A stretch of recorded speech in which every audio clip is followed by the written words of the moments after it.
Back to channel. Let us see the simple topic, that is a hospital waste management. Actually, what are the two types of waste, that is biological and non-biological. Actually, these hospital waste are not used in further, so they are again divided into the infectious and non-infectious. Infectious means we know they are able to carry diseases to others, causing any disease or disability. They are including the microbial waste, blood, body fluids, contaminated laboratory waste, sharps, pathological waste, soil dressing, cotton plaster. You know all these things: the blood and body fluids, bedding, cotton swabs, animal waste which are generated from animal experiments.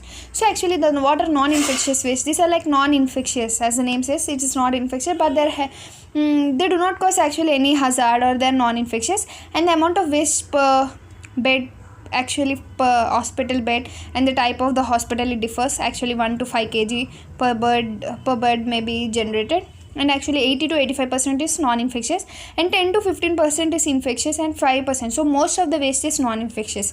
Only 10 to 15 is infectious, and 5% is a chemical waste, chemicals used in the hospital. And but one thing is, it's not hazardous. And next, how we can prevent this transmission to other. For example, we need to avoid this transmitting to hospital staff, patients, attendants, or patients, attenders, visitings of general public, and potentially capable of getting infected. As you know, these are all the staff of a hospital, so we should be careful regarding this, so that they could be healthy.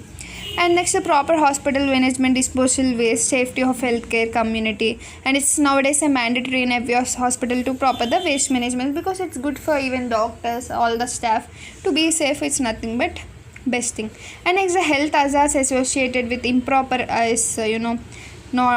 nosocomial infections. What is this? The infections acquired in the hospital, and the injuries from the sharps, healthcare personnel, and waste. We know some diseases transmitting to blood. So all those things we can avoid by using the waste management. So the proper collection and segregation is essential. As we already said, 80 to 85% in hospital is non-infectious. It is crucial to prevent the mixing of infectious and non-infectious. So we maintain some specific colors codes. So we will learn that, and accomplish this effective separation source from the point of generation. So the healthcare personnel is important, do not pose significant health hazard, and the effective segregation is a golden key to the good management plan. So the benefits are the minimized biomedical waste and reduce cost expenditure, reduce impact of hazards to healthcare workers and community. So what are actually, there are some rules of colors codes given by the biomedical waste rules 1988. So yellow color, you can remember is yellow, like body organs. So anatomical, human anatomical waste, parts of the body, operations. So red is like something dangerous, so infectious waste like cotton gas, bandages, plasters soaked in contact with blood, urine, pus, or other body fluids. And blue, as there's blue tubes, water tubes, like the blue color. So tubes like also plastic, rubber, IV set, syringe, catheters, gloves, rubber tubes, etc.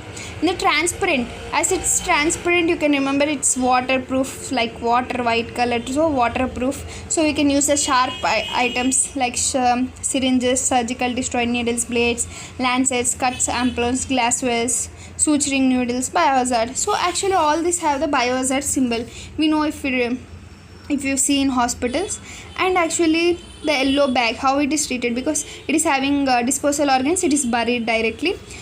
Sometimes it may be also sent, need to be sterilized. And the red bag, we know I said dangerous, like infectious agents, so they should be surely autoclaved, that is in high temperatures, and later allowed to the landfilling. And the blue bag, if you remember, like tubes, plastic. So actually this should be not recyclable, because these are somewhat hospital related, so they may be injurious, so they also need to be cutted into pieces and disinfected in the ward.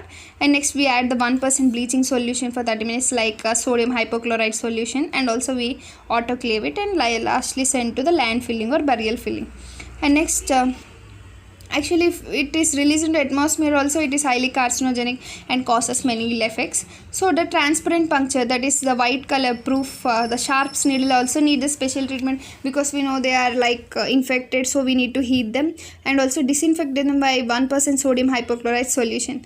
And the sharp should be disposed of the sharp pit, well covered, protected, because the rag pickers may also get injured and they may also get infectious. So the non-infectious waste is 80 to 85%, and in any conventional color bag it can be used like green, black and white. So other silly stuff, in the hospitals they can put in any color, and it is not with the biohazard symbol or sometimes maybe with biohazard symbol.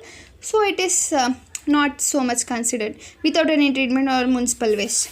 And next, coming to double chambered incineration. So where we treat them is, first when we take the double incineration, we burn it. Actually by burning it, they all come together, they reduce the volume.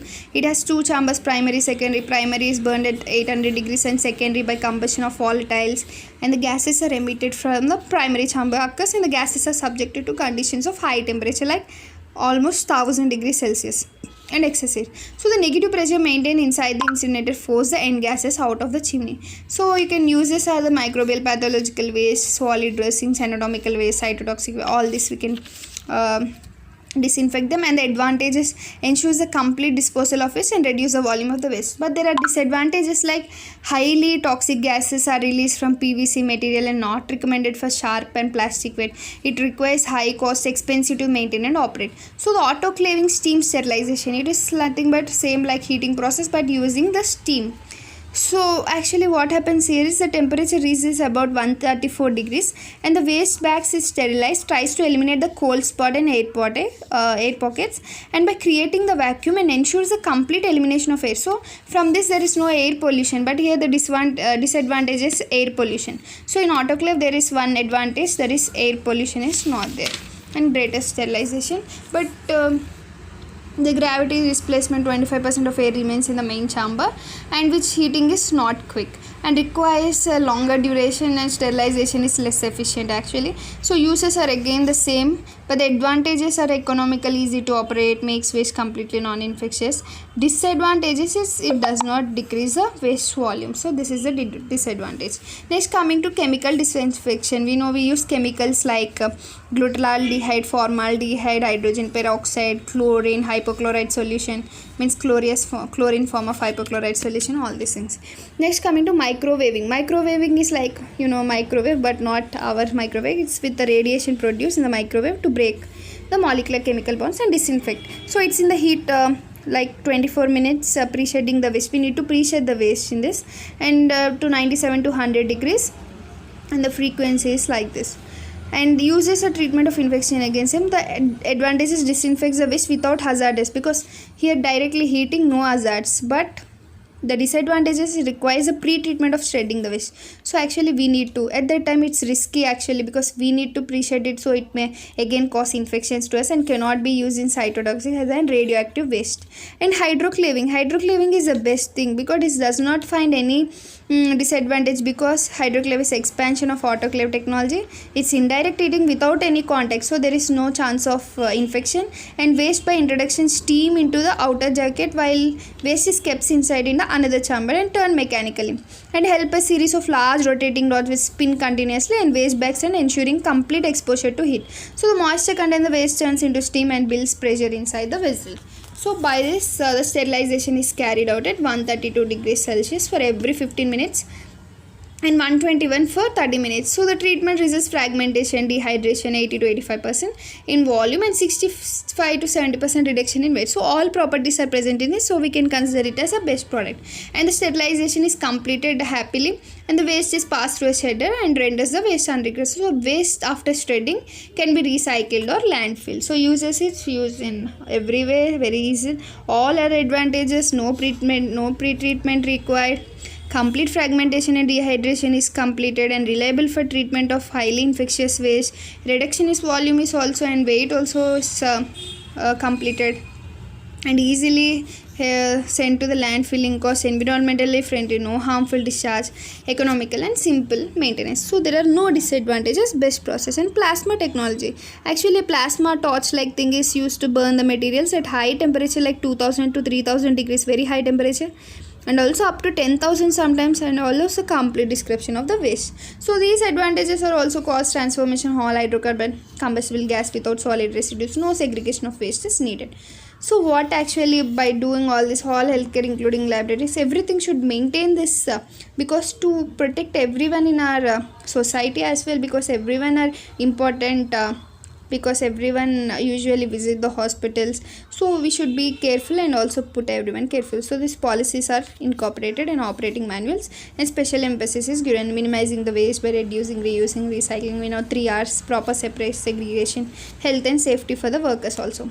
So all workers consider healthcare and waste management program must be trained in principles of medical waste management, responsibility of employees, and also role of employees and employees in biosafety management. So this is actually a very simple topic which is actually not to be teach, but just as important some bits make.